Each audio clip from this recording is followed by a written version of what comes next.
Sveiki, mano brangieji, kaip jūs gyvenate? Mano vardas Renata ir labai malonu, kad apsilankėte mano kanale. Šiandieną su jumis norėčiau pakalbėti apie meditaciją ir kodėl aš ją pradėjau. Kaip ir minėjau, mano vardas Renata. Man yra 34 metai. Prieš porą metų pradėjau meditaciją, kadangi labai reikėjo išmokti, kaip save tramdyti.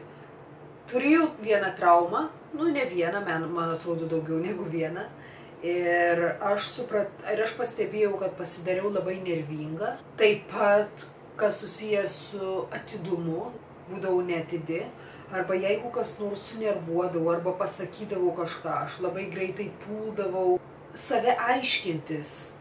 Kažkaip bandydavau save įrodinėti kitiems. Ir man atrodo, dauguma žmonių taip daro. Ir tas ego mūsų išlenda į paviršių, bet nedauguma apie tai kalba, nes kažkaip nelabai tokia tema, kad žmonės norėtų apie tai pakalbėti. Visuomet sakiau ir sakysiu, kad išreikšti savo emocijas yra labai svarbu. Pastebėjau taip pat, kad labai dažnai mes užpykstame ir būnam labai irzlūs dėl mažų dalykų. Ir labai savo gyvenimą gadiname, taip pat kitiems gyvenimą gadinam.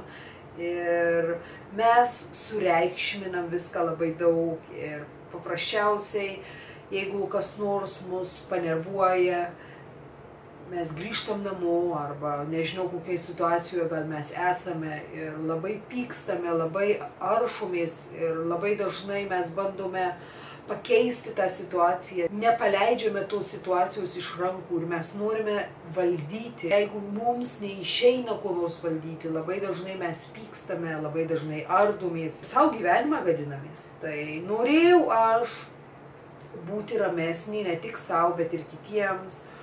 Norėjau išmokti, kaip medituoti. Norėjau būti ta moteris, kuri gali būti visapusiška ir stipri, ir silpna, ir atleidžianti, ir save mokanti suvaldyti, ir savo emocijas suvaldyti. Ir labai norėjau taip pat būti geresnė mama ateityje, nes mano mama amžiną atilsį, jinai anksčiau labai, jinai būdavo nuostabi moteris, bet jeigu užpykdavo, jinai nemokėdavo kaip save sutramdyti. Ir man atrodo, dauguma mūsų taip yra. Ir man labai įstrigo, aš pagalvojau, kad tikrai norėčiau, kai pradėjau galvoti apie vaikus ir turint savo vaikų, aš labai norėjau išmokti, kaip save tramdyti tokiuose situacijose. Bet ne tuo, kad tik tais tramdyti, kad visiškai savo jausmų neparodyti, nes tikrai to negalima, reikia parodyti, reikia pasakyti, kaip jaučiatės. Bet tuo pačiu metu, kaip išreikšti save be reiksmų, be pykčių. Ir žinoma, yra situacijų iki dabar, kad aš kartais save išreiškiu ir užpykusi, ir kartais užrėkiu daugiau negu norisi. Ir tai yra normalus dalykas. Tai kaip aš meditaciją darau? Tų meditacijų yra labai daug. Nuo stebėjimo savęs, iki kvėpavimų, skaičiavimų. Tikrai daug. Mano pagrindinė, mano mylimiausia meditacija, tai yra transcendentinė meditacija. Tai skirtumas tarp meditacijos, kurioje reikia atsisėsti ir bandyti apie nieką negalvoti, ir meditacija, už kurią aš mokėjau, transcendentinė meditacija. Mano nuomonė, tai yra tik tais vienas dalykas, kuriame mano meditacijoje duoda žodį, kuris tau skirtas. Ir kiekvieną kartą, kuomet tavo mintys nuplaukia kažkur arba bando prisikabinti prie jūsų, jūs visuomet save nukreipiate į tą žodį. Tai pavyzdžiui, mano žodis buvo šrim. Tai kiekvieną kartą vietoj to, kad bandyti ir apie nieką negalvoti, paprasčiausiai jūsų mintys gali ir susprogti. Ir kiekvieną kartą, kaip jūs galvojate apie nusiųst, reikia jums gal žinutę kažkam, arba vaikus pasiimti iš mokyklos, arba ką valgyti daryti, arba gal apie finansinę situaciją galvojate, arba apie kažką. Kiekvieną kartą, kuomet jūs darote meditaciją, tuomet jūs grįžtate į tą žodį šrim ir visuomet bandote jį taip, bandote savo mintis išsklaidyti. Aš ėjau į tuos kursus ir juos dariau ir man patiko, bet po to turėjau netrumpą pertrauką, kuomet visiškai meditacijos nedariau ir pradėjau vėl daryti prieš kelis mėnesius, kiekvieną dieną. Ir kaip aš darau? Paprasčiausiai darau labai paprastai. Aš sėdu ant kėdės, kuomet dabar sėdžiu ant kėdės, užsimerkiu ir viskas. Žinoma, kad mintys lys į galvą, žinoma, kad norėsite atsikelti ir pradėti žiūrėti gal video arba YouTube, arba atrašyti žinutes, galvosite, ką valgyti reikia padaryti. Labai daug minčių yra daug ir tai yra labai normalus dalykas.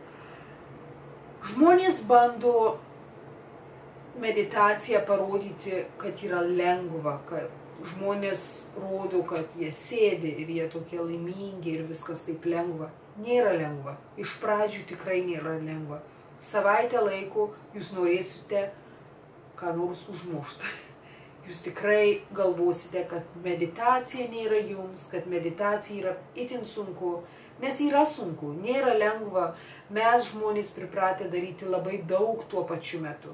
Mes valgome, taip pat žiūrime televizorių tuo pačiu metu, turime gal telefoną rankoje, mes kalbame su kuom nors, mes darome 5-6 dalykus tuo pačiu metu. Tai yra labai normalus dalykas, kuomet jūs sėdite viena arba vienas namuose, užsimerkėte ir bandote apie nieką negalvoti. Žinoma, kad jūs gal norit kažką griebti už gerklės ir atsiprašant pasmaukti, nes per daug tų emocijų vienoje vietoje, jūsų protas to nesuvokia ir jūsų galvoje per daug įvykių vyksta, kad jūs paprasčiausiai būtumėt nusiraminę.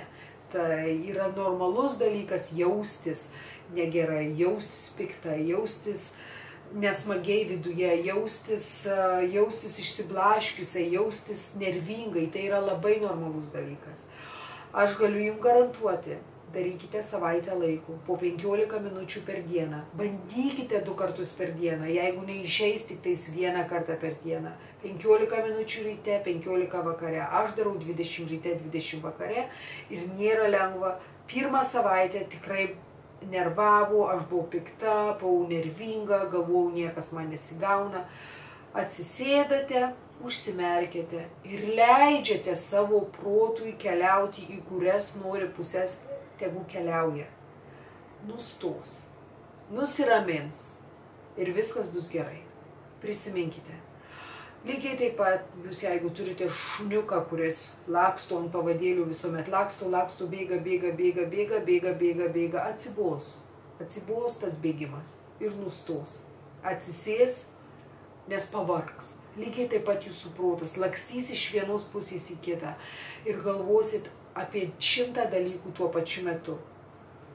Po savaitės laiko, gal mažiau, gal truputėlį netgi daugiau, jūs pajausite tą tokią ramybę ir netgi gali išgąsdinti. Ir aš save mačiau toj meditacijoje viena, kaip pirštas, tamsoje, erdvėje tokioj. Ir buvo tai baisu, nes aš tai suvokiau gal per sekundę laiko, kad viena. Ir žinoma, vėl pradėjau mintys atkeliauti, vėl apie šitą, vėl apie kitą, vėl apie trečią, apie ketvirtą vėl. Bet jūs žinokite, kad jūs save taip išugdysite, kad netgi tikrame pasaulyje, kuomet jūs eisite gal su žmonėm bendrauti ar su giminėm, kas nors jūs sunervuos arba kažką pasakys, jūs išmoksite tas mintis nustumti, tuos neigiamus žodžius. Nesakau, kad būsite pastundėlė ar pastundėlis ir jums žmogus kažką pasakys ir jūs už save nepastovėsite. Tai yra nesąmonė. Jūs pastovėsite už save, bet labai gražiai, labai išdidžiai. Jūs būsite labai savim pasitikintys ir jūs mokėsite, kaip už save pastovėti. Jums nereikės ir rėkti, ir šaukti, ir nervuotis. Jums nereikės. Jūs mokėsite labai inteligentiškai į viską pasižiūrėti. Būna tų momentų iki dabar, kad aš nemoku save suvaldyti. Tai yra normalus dalykas. Bet 85%, skaitykim 90 beveik, aš išmokau. Kaip visko būna taigi. Aišku, sakau, kartais aš neišgersiu vyno, bet aš išgeriu. Aš sakau, kartais nesikeiksiu su vyru, bet aš pasikeikiu su vyru. Aš pasakau, kad gal kažko nedarysiu, bet aš darau. Tai yra normalus gyvenimas, mes darome. Ir reikia mokintis, kaip save valdyti. Tuo pačiu metu taip pat išreikšti savo emocijas ir nebandyti būti idealiais. Meditacija jums padės nusiraminti, jums padės priimti gyvenimą toks, koks yra. Jeigu man pasako žmogus dabar, anksčiau jeigu pasakydavau kažką neigiamo, aš labai sureaguodavau, o dabar paprasčiausiai aš leidžiu tas mintis ir tai pasižiūriu iš vienos pusės, pasižiūriu iš kitos pusės. Ir galvoju, ne, man tai nėra aktualu, man gali tas žmogus sakyti, ką nori, nes aš žinau save, man nereikia ardytis, man nereikia aršytis, aš save žinau ir viskas. Ir žinokite, labai tai padeda, pamatysite, jeigu jūs darysite meditaciją kiekvieną dieną, jūs pasidarysite daug tvardesni savyje ir mokėsite, kaip save išreikšti be jokių pykčių. Žinau, kad aš sakiau, jog darysiu video neilgesnius negu 5 minutės, bet aš tikrai norėjau daugiau išaiškinti.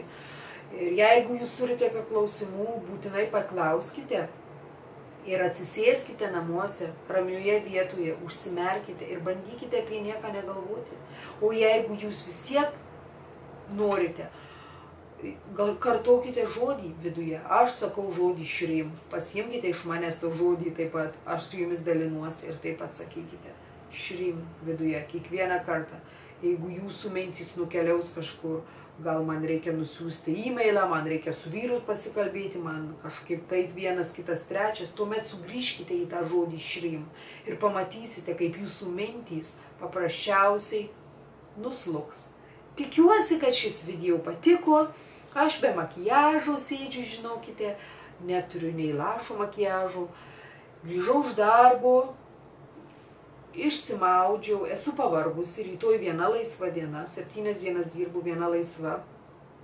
Turiu nemažai daug ką padaryti, dar esu neprisigavus visų savo darbų nuo Lietuvos laikų, nes taigi į Lietuvą išskridusi. Labai ačiū visiems, labai aš jūs myliu. Geros dienos.